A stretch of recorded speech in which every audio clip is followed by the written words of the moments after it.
Interfaith Connections. I am your host, Jackie Fuller. Today, we have an extraordinary woman who's done so much in the interfaith world, and she is definitely a leader in her community as well.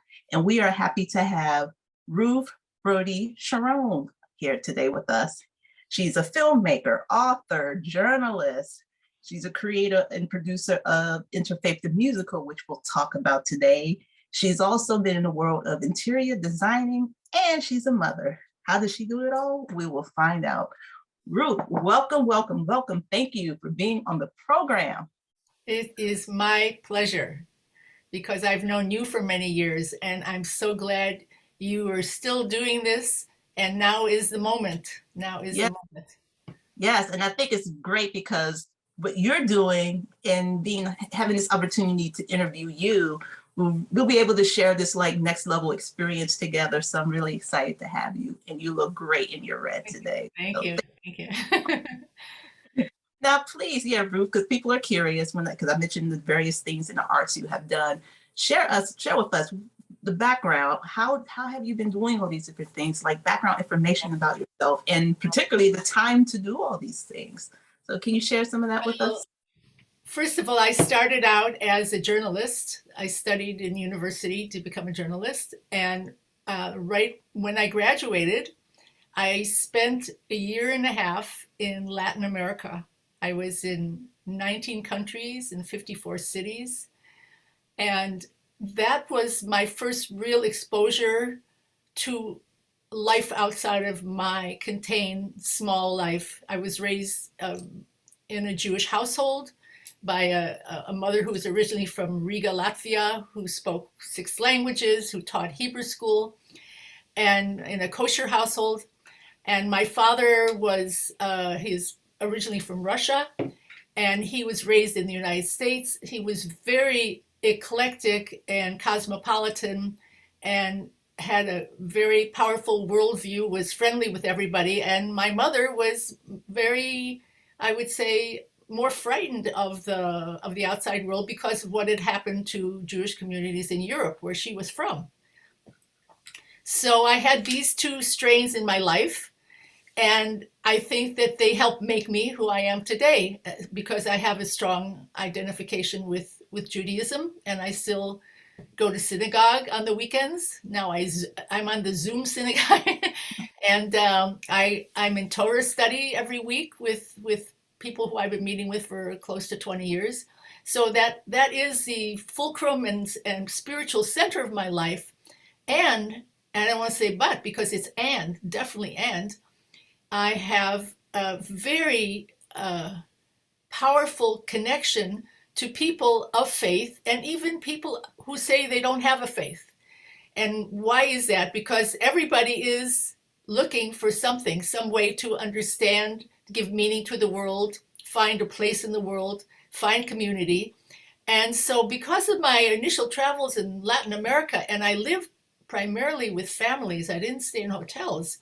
So if you can imagine going from country to country, living with all these different families and becoming part of their family, and noticing that even though the culture was different, the music was different, the language was different, but we, in the core, we were all the same. And the aspects of humanity that I had discovered in my own family, the quarrels, how should I say, the challenges that we all face when we're close to other people, that was all there too.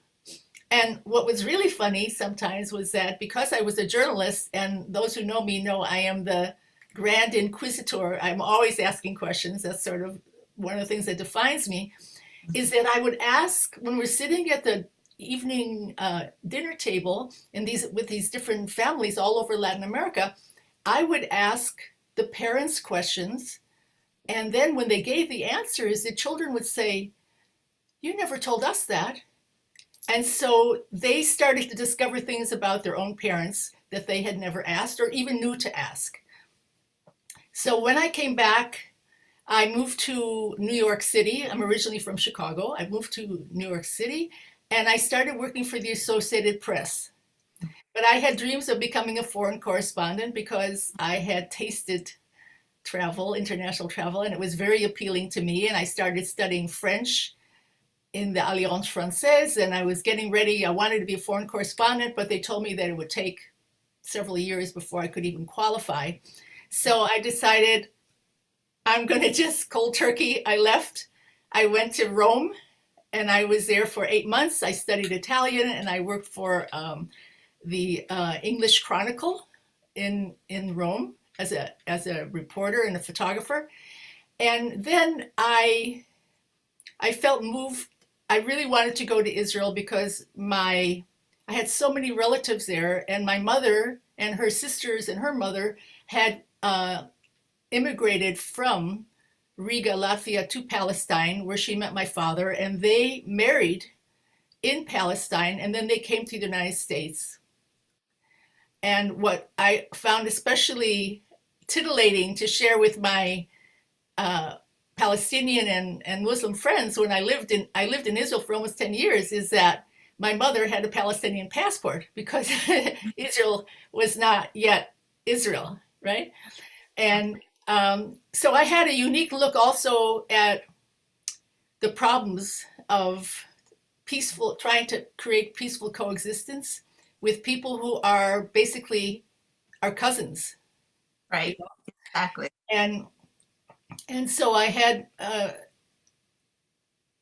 ideas of how we might move peace further along, but I also saw there were huge stumbling blocks that I knew I couldn't solve alone. And it's more a state of mind Yeah. than just a state of peace. It's a state of mind. And so, but anyway, I was there for almost 10 years, and I worked for the Jerusalem Post as a journalist, and I was an independent freelance director for Israel Television. And I actually was able to make the first color film documentary for television because it was actually called an Israeli fashion tale.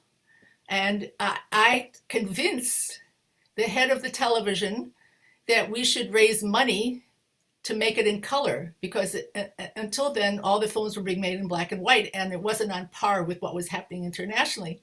Right. And I went out to the fashion industry and I literally raised all the money to make it in color. And so while I was there, of course, in Israel, and because I visited what's called the West Bank and so forth, and I developed friendships with Palestinians who were both Muslim and Christian, I had in my heart an idea that somehow that if I could bring peace to other parts of the world, and if I could find a way to help the Muslims and Jews, for example, and get along in Los Angeles, United States, that rather than us always being at the affect of what's happening in the Middle East, why can't we be the ones that produce the influence which will get them to live better together? Why does it always have to be that we, all the groups that were established here in the last 20, 30 years, whenever there was a crisis in the Middle East, the groups here would fall apart. Yeah, I noticed that. Yeah. Except for one group that I am so proud to be part of, and that is called the West Side Cousins Group, which were a group of Muslim and Jewish women that met once a month for 18 years. COVID came, and so we've not been meeting, but we met in each other's homes, and even through the worst circumstances, through the worst conflicts, through the worst enmity that was created because of what was going on in the Middle East, we stayed together. We attended each other's weddings. When someone was sick, we made food for them. When someone in the family died, we went to the funerals. We were throughout all. We were together and we were strong, and we developed such intimacy and closeness that we decided that nothing that was happening in the Middle East could touch us anymore, and that we would find a way to move through it, not around it, but to move through it. And that's what we did. But that's rare. That's rare because so many of the other groups, like, they fell apart. Anyway, so I started I think my first official foray into interfaith happened in 1991. So I got a wild idea, and you'll see some of that in one of the videos that I'm going to be sharing with you called My Love Affair with Interfaith. um, I got this wild idea to create a Passover Seder that would be interfaith, meaning that I would bring people from other faiths and we would come together, and we wouldn't just go through the Haggadah, the book that tells the story of the Exodus, but there would be music and there would be art projects for children, and that people who were not Jewish would be invited to tell their own personal Exodus story. Because I was realizing that, the story of Passover, the story of liberation from slavery, is a universal story. The Jewish community doesn't have a monopoly on it, but it just so happens that that's part of one of our major holidays. And I found out it is the most celebrated holiday of Judaism, not the Jewish New Year, not Yom Kippur, the Day of Atonement, but Passover.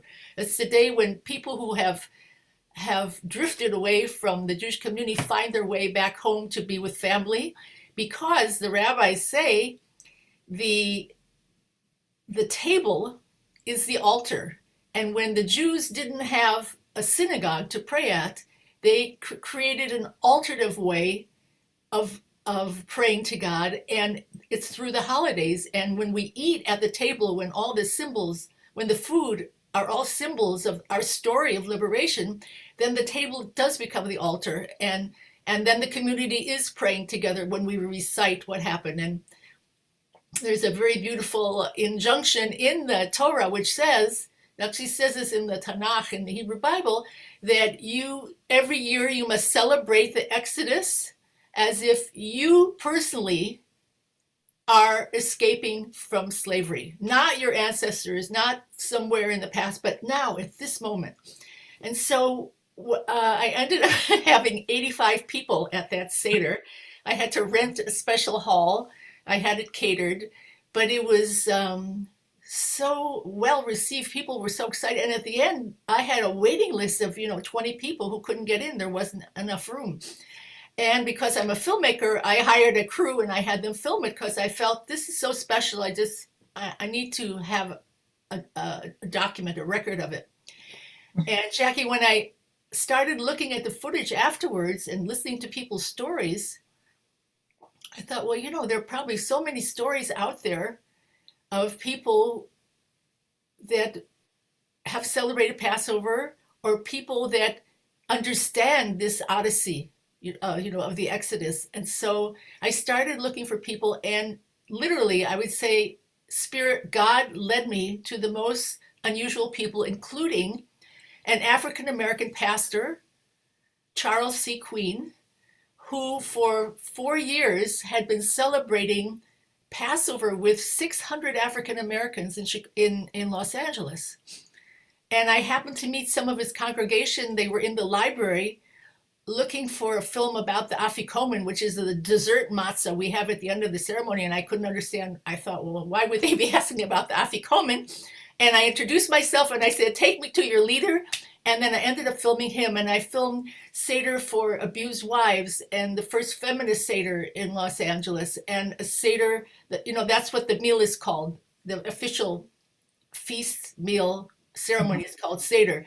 And a Seder for the deaf, and the Seder for alcoholics and recovering alcoholics and drug users, and a Seder at the Catholic workers in Los Angeles. They had been celebrating it for 25 years, and I kept asking, what is there about this holiday that just hypnotizes, magnetizes people to come who are not Jewish?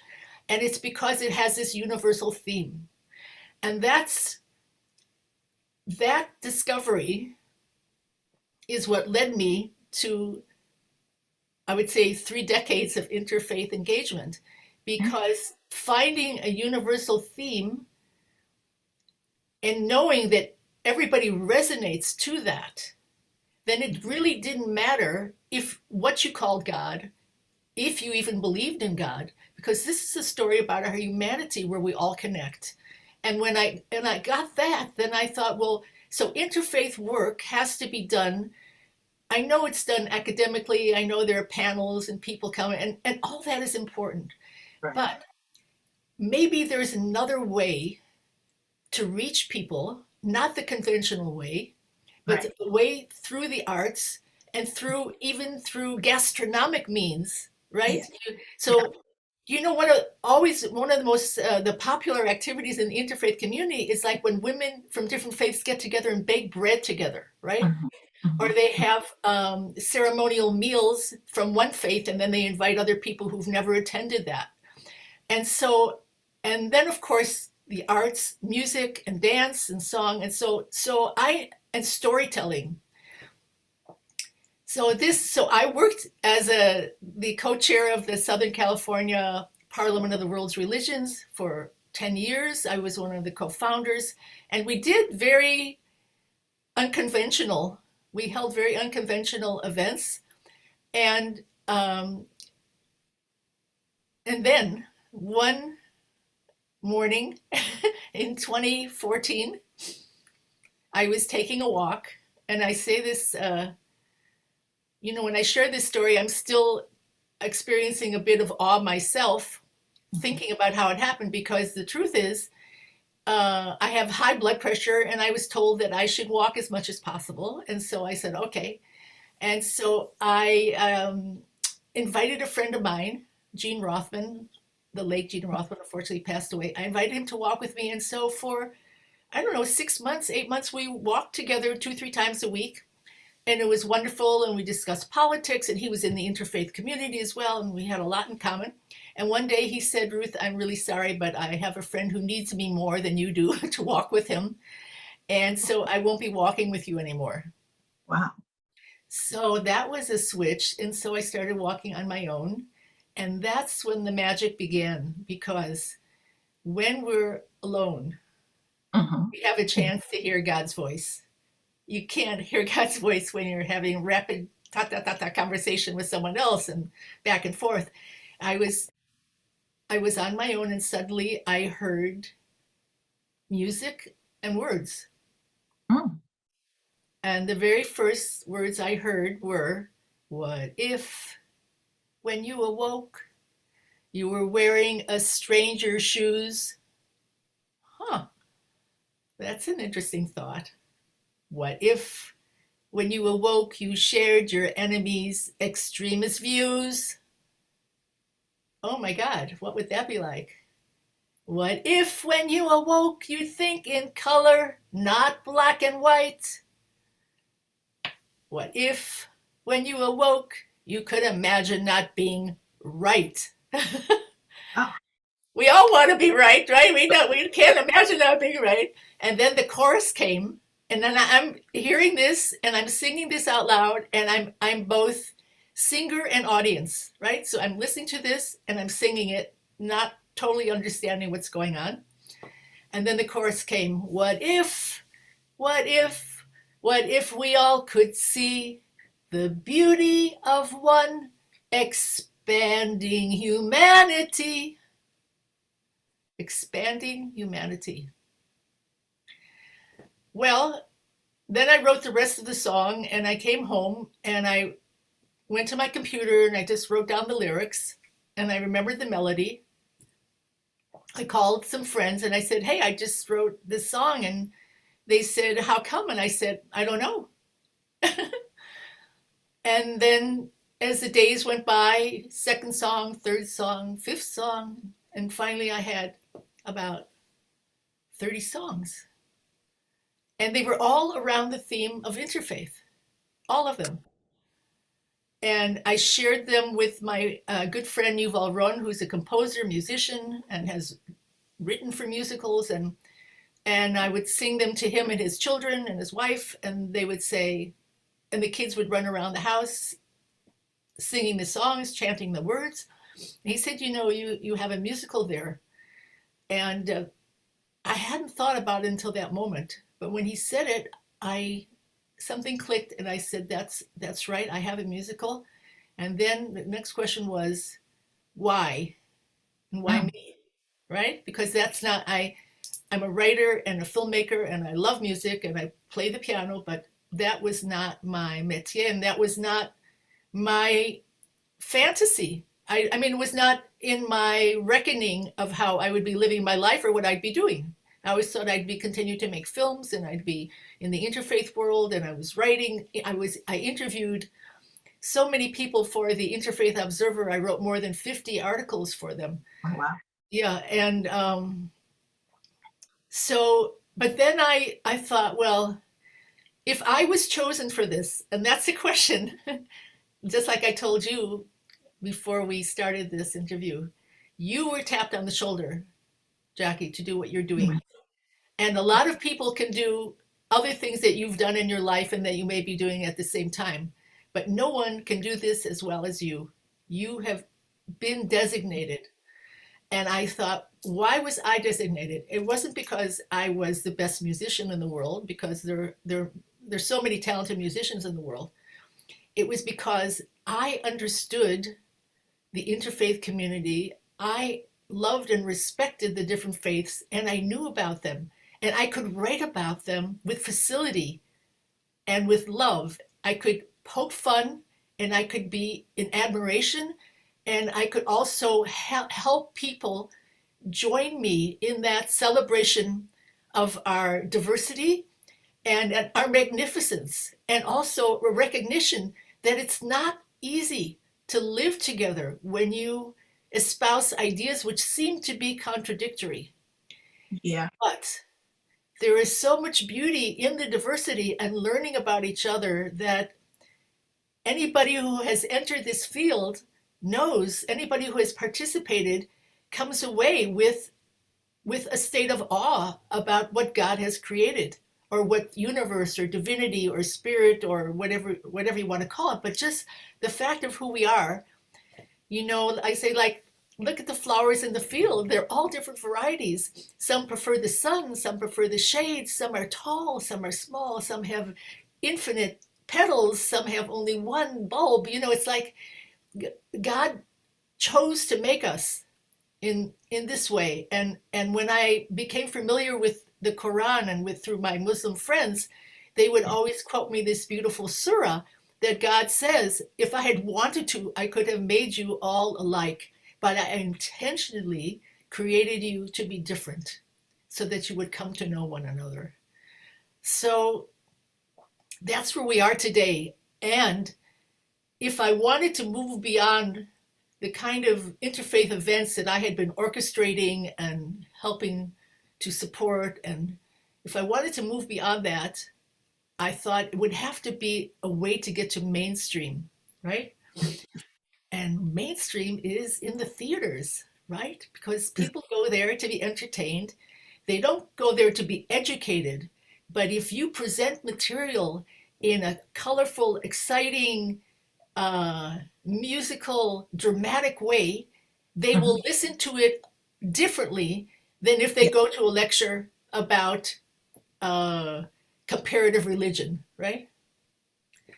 So, And that's so an that's, amazing format, because I had a Buddhist friend of mine tell me when he goes to interfaith events, he just said he's not down with the talking heads and he feels like he's in a classroom. So he's one of the types that is either informal or something like what you have to offer, that you're learning, but it's also like a form of entertainment, which is, I think, and sometimes it has that feel of like the audience being more engaged because they're observing and watching the story versus just having someone kind of just, now this is what this religion does and this is what this religion does, versus you feel more engaged and involved in the culture and the atmosphere of the people involved. So that's why I was very fascinated with what you're doing, because it's not that format where it is the talking heads like at a podium or a panel.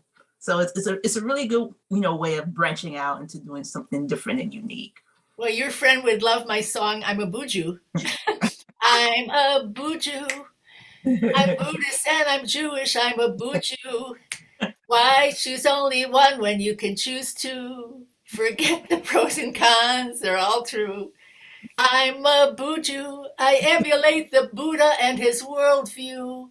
I like to meditate and then to argue. I agonize all day, a true Jew. And, when I sang that to my friends' children, they ran around the house singing, I'm a butcher. And so I recognized immediately that, when the words are catchy and people can sing them and get pleasure out of them and remember them, then that message will stay with them much longer than if they are approached from an intellectual basis. And so that's when I knew that this became my grand opus, my magnum opus. This is what I'm supposed to do while I'm still here on this earthly plane, COVID or no COVID. Well, COVID has certainly made it challenging for me and many, many people in the performing arts, because we did have a public performance of 8 of the songs Oh. in 2019, and May 2019, and the audience was so enthusiastic. They loved it, and all of them stayed afterwards for the Q&A period to find out about how the musical was created and to meet the different singers and the arranger, Casey de Girdas, a very talented young man, that when he worked on the musical with me at the beginning, he didn't really know what I was doing. He just knew that I was a friend of his friend who had introduced us, and that I wanted to have songs arranged and create an album. And so he approached it as a very fine and talented musician and arranger. And because at the beginning, then we weren't talking so much about this in that period of time. And we didn't, especially in America, we didn't have the lens to be able to see that the issues of diversity were coming to the fore in such an important, significant way that in a way that challenged the very roots of what does it mean to be American, and who are the Americans, and why are they here, and where did they come from, and who was here first, and all these other things that now are daily topics, but we weren't really talking about it then. So a year after I released the first album, which I'm going to show this to you, this is the blue one. Okay. Interfaith the musical, the blue one. He called me a year later and he said, I didn't realize at the time what you were doing, but now I get it. Now I understand that this wasn't just music for music. This wasn't music just to entertain. This was also music for us to become awake and to think about our situation and how we interact with the people around us. So I always like to tell that story, because in a way, when people will come to the theater, they're not going to come because it's about interfaith. They're going to come because they'll have heard that it's a good story. And it does have a great love story in it, and it has lots of conflict and drama and introduction to the cosmology of the Native people. Have 3 strong character roles for Native Americans, which I hope will be played by Native Americans who can sing. And there are plenty of talented people in every community, but that's going to be part of my challenge, is to make sure that the people who are finally on the stage represent who they are, and they're not just taking the role of someone else, but that when we sing, "This is who we are," it'll be because this is who we are.